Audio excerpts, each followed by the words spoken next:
राज्यपाल श्री संतोष कुमार गंगवार जी, केंद्रीय शिक्षा मंत्री श्री धर्मेंद्र प्रधान जी, झारखंड सरकार में मंत्री Shri Sudivya Kumar ji, IIT ISM Dhanbad board of governors के अध्यक्ष प्रोफेसर प्रेमव्रत जी, निर्देशक प्रोफेसर सुकुमार मिश्रा जी, संकाय सदस्य, अभिभावकगण, प्रिय विद्यार्थियों, देवियों और स्वजनों, सभी को नमस्कार, जोहार। IIT ISM धनबाद के दीक्षांत समारोह के अवसर पर आप सबके बीच आना मेरे लिए प्रसन्नता की बात है। मैं सभी उपाधि और पदक प्राप्त करने वाले विद्यार्थियों को बहुत बहुत बधाई देती हूँ। प्रिय विद्यार्थियों, ये दीक्षांत समारोह आपके जीवन में एक महत्वपूर्ण अवसर है। इस अवसर पर आपकी अनेक वर्षों की मेहनत और संघर्ष तथा उपलब्धियों का सम्मान किया जा रहा है। दीक्षांत समारोह जीवन के एक नए अध्याय की शुरुआत का प्रतीक भी है। ये अवसर आपके लिए अपने माता-पिता, शिक्षकों और उन सब लोगों का आभार प्रकट करना भी, जिन्होंने जीवन के हर मोड़ पर आपका साथ दिया है और मार्गदर्शन किया है। मैं सभी विद्यार्थियों, उनके अभिभावकों और IIT ISM की पूरी टीम को बधाई और शुभकामनाएं देती हूँ। इस दिन आप अपने जीवन की एक नई यात्रा की शुरुआत करने जा रहे हैं। ये यात्रा नौकरी, उच्च शिक्षा, नवाचार या उद्यमिता किसी भी दिशा में हो सकती है। IIT ISM के विद्यार्थियों के लिए ये दिन विशेष रूप से महत्वपूर्ण है, क्योंकि आप एक विश्व स्तरीय संस्थान से शिक्षा प्राप्त करके अपने ज्ञान और कौशल का उपयोग दुनिया में सकारात्मक बदलाव लाने के लिए कर सकते हैं। प्रिय विद्यार्थियों, IIT ISM धन्यवाद जैसे प्रतिष्ठित संस्थान से उपाधि प्राप्त करना आप सब विद्यार्थियों के लिए गर्व और सम्मान की बात है। ये संस्थान भारत के शैक्षणिक और तकनीकी इतिहास में एक विशिष्ट स्थान रखता है। आपके संस्थान के पास लगभग 100 वर्षों की गौरवशाली विरासत है। खनन और भूविज्ञान के क्षेत्र में प्रशिक्षित विशेषज्ञ तैयार करना इसकी स्थापना का उद्देश्य था। समय के साथ इस संस्थान ने अपने शैक्षणिक दायरे को व्यापक बनाया है और अब ये विभिन्न क्षेत्रों में उच्च शिक्षा तथा अनुसंधान का एक अग्रणी केंद्र बन गया है।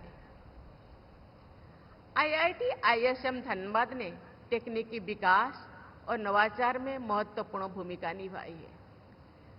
मुझे ये जानकर प्रसन्नता हुई है कि IIT धनबाद ने ऐसा इकोसिस्टम विकसित किया है जहां शिक्षा और नवाचार का उद्देश्य लोगों की जरूरतों से और देशवासियों की आकांक्षाओं के साथ जुड़ा हुआ है। मुझे बताया गया है कि IIT ISM धनबाद में जनजातीय समाज के विकास के लिए सेंटर ऑफ एक्सीलेंस कार्यरत है। ये centre Eklavya model residential schools में डिजिटल साक्षरता, कौशल विकास और रोजगार केंद्रित प्रशिक्षण के माध्यम से झारखंड के जनजातीय युवाओं को सशक्त बनाने के लिए काम कर रहा है।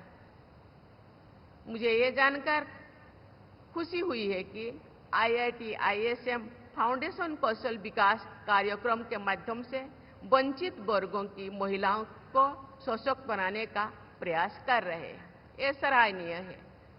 इस पहल का उद्देश्य उनकी आर्थिक और सामाजिक स्थिति में सुधार करना है। मैं ऐसे सभी प्रयासों के लिए IIT ISM के सभी भागीदारों को हार्दिक बधाई देती हूँ। भारत 2047 तक विकसित भारत बनने के लक्ष्य की ओर आत्मविश्वास से आगे बढ़ रहा है। आपको इस विकास यात्रा का अग्रदूत बनना है। विकसित भारत का अर्थ है एक ऐसा राष्ट्र जहां प्रत्येक व्यक्ति को सम्मान अवसर, गरिमा और बेहतर जीवन स्तर प्राप्त हो। आपकी शिक्षा केवल तकनीकी उत्कृष्टता तक ही सीमित नहीं होनी चाहिए। आपकी शिक्षा और जीवन का उद्देश्य राष्ट्र निर्माण से भी जुड़ा होना चाहिए।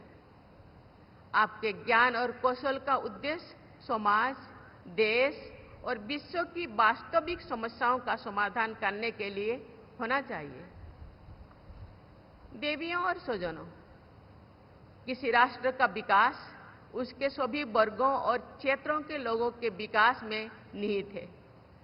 विकास यात्रा में कोई भी व्यक्ति पीछे नहीं छूटना चाहिए। देश के संपूर्ण विकास में IIT, ISM की भी महत्वपूर्ण भूमिका है। उत्कृष्ट इंजीनियर और शोधकर्ता तैयार करने के साथ साथ करुणामय, संवेदनशील और उद्देश्यपूर्ण प्रोफेशनल का निर्माण भी इस संस्थान को करना है। अत्याधुनिक अनुसंधान और नवाचार को बढ़ावा देने और ब्राइट यंग माइंड्स को मार्गदर्शन देने की आपकी प्रतिबद्धता के माध्यम से ही हमारे देश का भविष्य आकार ले सकता है।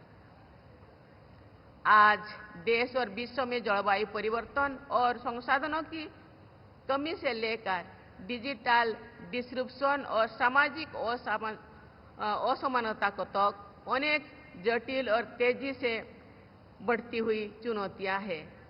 ऐसे स्थिति में IIT, ISM जैसे संस्थान का मार्गदर्शन और भी अधिक महत्वपूर्ण है।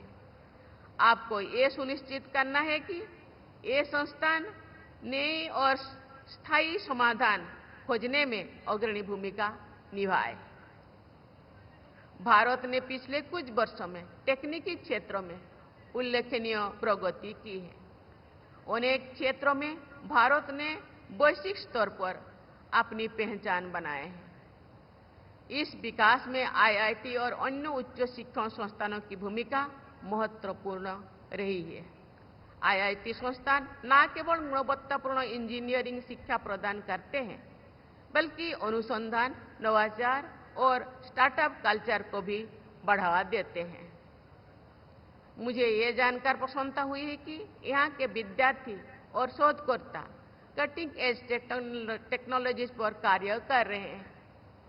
इन संस्थानों के अलुमिनाई देश और विदेश में तकनीकी क्षेत्रों में नेतृत्व प्रदान कर रहे हैं। भारत की सबसे बड़ी शक्ति हमारे विशाल मानव संसाधन है। देश में युवा जनसंख्या अधिक है।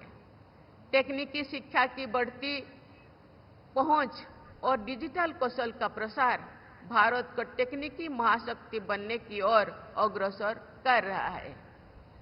भारत की शिक्षा प्रणाली को और अधिक व्यवहारिक, नवाचार केंद्रित और इंडस्ट्री फ्रेंडली बनाने से देश के युवाओं की प्रतिभा को सही दिशा मिलेगी और उन्हें वैश्विक स्तर पर आगे बढ़ने का अवसर मिलेगा। विश्व स्तर पर प्रतिस्पर्धा करने के लिए R&D को बढ़ावा देने के साथ साथ स्टार्टअप्स को प्रोत्साहन और पेटेंट कल्चर को बढ़ावा देना होगा। शिक्षा में इंटरडिसिप्लिनरी दृष्टिकोण अपनाना भी अत्यंत आवश्यक है, जिससे विद्यार्थी समग्र सोच विकसित कर सके और जटिल समस्याओं के रचनात्मक समाधान खोज सके। प्रिय विद्यार्थियों, मैं आप सबसे कहना चाहूंगी कि आप अपने ज्ञान को केवल व्यक्तिगत उन्नति तक सीमित न रहने दें, बल्कि जनहित का माध्यम बनाएं। इसका उपयोग एक मजबूत और अधिक न्यायपूर्ण भारत के निर्माण के लिए करें, जहां आगे बढ़ने के अवसर सबके लिए उपलब्ध हो। इसका उपयोग ग्रीन इंडिया के निर्माण के लिए भी करें, जहां विकास प्रकृति की कीमत पर नहीं, बल्कि उसके साथ सामंजस्य बनाकर हो। आप भविष्य में जो कुछ भी करें, उसमें आपकी बुद्धिमत्ता के साथ साथ सहानुभूति और उत्कृष्टता के साथ साथ नैतिकता भी झलकनी चाहिए। केवल नवाचार नहीं, करुणा से प्रेरित नवाचार दुनिया को बेहतर बनाता है। इसी पे ध्यान देना चाहिए। भारत आज जिस ऐतिहासिक परिवर्तन की ओर बढ़ रहा है, आप उसके साक्षी ही नहीं बल्कि निर्माता भी है। मेरी मंगल कामना है कि आपने जो शिक्षा प्राप्त की है वो आपके विचारों को विस्तार दे, आपके उद्देश्यों को उन्नत बनाए और आपको मानवता की सेवा करने के लिए सशक्त बनाए। आप सभी के उज्जवल और सार्थक भविष्य के लिए मेरी हृदय से शुभकामनाएं। बहुत बहुत धन्यवाद। जय हिंद, जय भारत।